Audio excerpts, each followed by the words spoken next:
송은재TV 시작합니다. 국민의힘 전당대회 투표율입니다. 투표율이 아주 낮습니다. 오늘 오후 2시 기준해서 37.96%, 31만 9,400명이 투표를 마쳤습니다. 모두 83만 명을 넘는다라고 제가 말씀을 드렸는데 84만 1,600명입니다. 84만 1,600명 가운데 오늘 오후 2시 현재 37.96%입니다. 이게 지난해 3.8 전당대회 그때와 시간대별로 이렇게 비교를 해보면 그 당시에는 44.61%였습니다. 6.6%가 낮습니다. 어제 첫날 29%여서 어제 첫날 4.7%포인트 낮았는데 오늘 계속 낮아지고 있습니다. 그래서 지금 37.96%, 물론 21일, 22일 ARS 투표가 남아 있습니다. 50%를 넘을 수 있겠느냐? 지난해 3.8 전당대회 때는 55%였습니다. 이런 식으로 가면 50%를 넘지 못할 것이다. 투표율이 비상이 걸렸습니다. 한동훈 후보, 다른 후보들은 뭐 투표율에 대해서는 또 이야기를 하지 않습니다. 한동훈 후보는 오늘 경북을 방문 중인데 한동훈 후보만 누구를 지지하든 어느 후보를 지지하든 전부 투표해 달라고 했습니다. 이 당원 84만 명 가운데 50%를 넘느냐라는 건 중요합니다. 명분에서 이 당원들의 절반 이상이 지지하는 투표를 한, 그래서 그 결과는 명분상 굉장히 중요한 부분이죠. 또 하나는 지금 뭐 조직표가, 이 투표율이 낮으면 조직표가 있어서 누구에게 유리하다, 투표율이 높으면 한동훈 후보에게 유리하다, 뭐 이런 얘기가 나오는데 지금 뭐 조직표, 영남이라고 하더라도 이 당협위원장, 현역 의원들이 누구를 찍자라고 한다고 해서 거기에 따라서 찍을 당원은 몇 명 없을 것이다, 이렇게 생각합니다. 모두 다 이제 자기 소신대로 투표를 하게 될 텐데 투표율이 50%는 넘어야 한다. 60% 정도 되면 좋을 텐데 50%는 넘어야 한다. 그래야 이 당원들의 생각이 모두 투표로 이어지게 되고 어느 쪽이든 압도적인 지지율이 나오게 된다. 물론 뭐 한동훈 후보의 당선이 가장 유력한데 어느 후보든 이 결정이 될 것이다. 1차 투표에서 가능하면 1차 투표에서 판가름 나는 것이 좋다. 이런 의미에서 투표율은 중요합니다. 투표율이 자꾸만 떨어지고 있다라는 것, 물론 ARS 투표가 남아 있긴 하지만 투표율이 더 높아져야 된다, 이렇게 보입니다. 민주당입니다. 민주당도 이제 경선을 시작을 했습니다. 오늘 제주 경선, 이제 제주도에서 전당대회를 열고 이 경선 제주 지역의 이 민주당의 권리당원들의 투표 결과가 발표가 됐습니다. 이재명 82.5%, 뭐 압도적입니다. 김두관 15%입니다. 그 다음 김지수 2.4%입니다. 그 다음 뭐 최고위원은 정봉주가 1등을 하는 뭐 이런 결과를 낳고 있습니다. 민주당은 뭐 그런 식으로 될 것이다. 그 다음 조국혁신당도 오늘 전당대회를 열어서 조국의 당선이냐 아니냐 찬반 투표로 결정을 합니다. 뭐 사실은 해보나 마나 뭐 조국밖에는 출마를 하지 않아서 조국이 당선될 것으로 보입니다.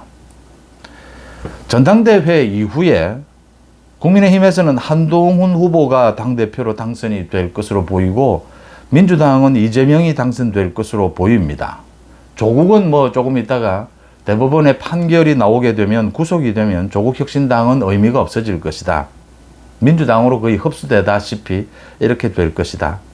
한동훈과 이재명의 대결입니다. 이 부분을 좀 생각해 봐야 합니다. 총선 기간에 한동훈과 이재명이 정면 대결을 펼쳤습니다. 한동훈이 졌습니다.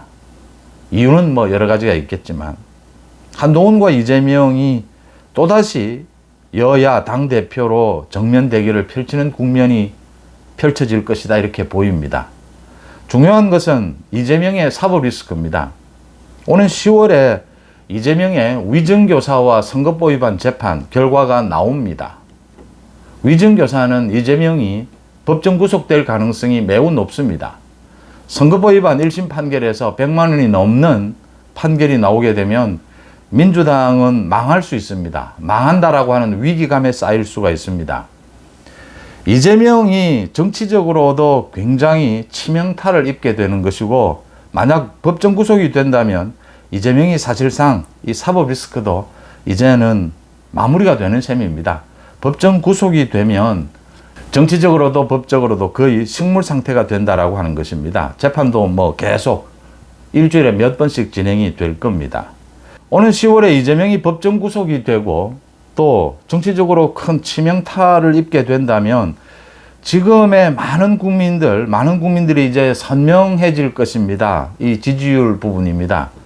많은 국민들이 이재명의 사법 리스크에 대해서 분명하게 인식을 하게 되고, 그래서 이 지지율이 굉장히 유동적이 될 것이다. 적어도 20에서 30% 되는 이 국민들, 최소한으로 잡아도 이 지지율이 옮겨 다니게 된다라고 하는 점입니다. 이재명, 조국 마찬가지입니다. 이걸 국민의힘 지지율로, 윤석열 정부 지지율로 끌어당겨 와야 한다. 그게 오는 10월이다라고 하는 겁니다. 국민의힘 지지율 지금 30%대 지지율을 50%로 가져갈 수 있다. 윤석열 정부에 대한 지지율 지금 30% 언저리인 걸 50%로 가져갈 수 있다는 걸 의미합니다. 윤석열 정부와 집권 여당의 지지율이 50% 가까이 된다면 정말 국민들을 위해서 윤석열 정부가, 국민의힘이 뭐 좋은 의미로 못할 게 없습니다. 뭐든지 할 수 있습니다. 50%의 국민의 지지율을 얻고서 한다면 이걸 여당의, 지금 여당 지도부가, 어떤 지도부가 이걸 가능하게 할 수 있느냐. 분명하게 오는 10월에 전 국민을 대상으로 엄청난 양의 이 지지의 변화가 오게 될 것이다. 이때 여당의 지도부, 리더십은 어떤 형태가 바람직하냐, 이 지지율을 모두 받을 수가 있느냐라는 점입니다. 윤석열 정부는 뭐 크게 변화하지 않고 있습니다. 변화는 언제나 아프고 고통스러운 것입니다. 또 오래된 친구, 뭐 오래된 관습은 언제나 편안합니다. 그런데 변화하지 않으면, 바뀌지 않으면 이 아픔, 고통을 안고도 바뀌지 않으면 이 시대 변화를 따라갈 수가 없습니다. 바뀌어야 할 때는 바뀌어야 합니다. 바꾸지 않아야 할 것과 바꿔야 할 것을 또 정확하게 구별할 수 있어야 합니다. 지금은 국민의힘이 바꿔야 할 때가 아닌가. 오는 10월 이재명이 무너지게 되면, 조국이 무너지게 되면 그 국민적인 열망, 지지를 여권에서 윤석열 정부와 국민의힘이 모두 안을 수 있는 그런 리더십을 만들어야 한다. 그걸 위해서는 첫째, 당원들의 투표율이 높아져야 한다라고 하는 것입니다. 투표율이 그래도 최소한 50%는 넘어서 지난해의 그 전당대회 때에 55%는 가야 한다라고 보이고요.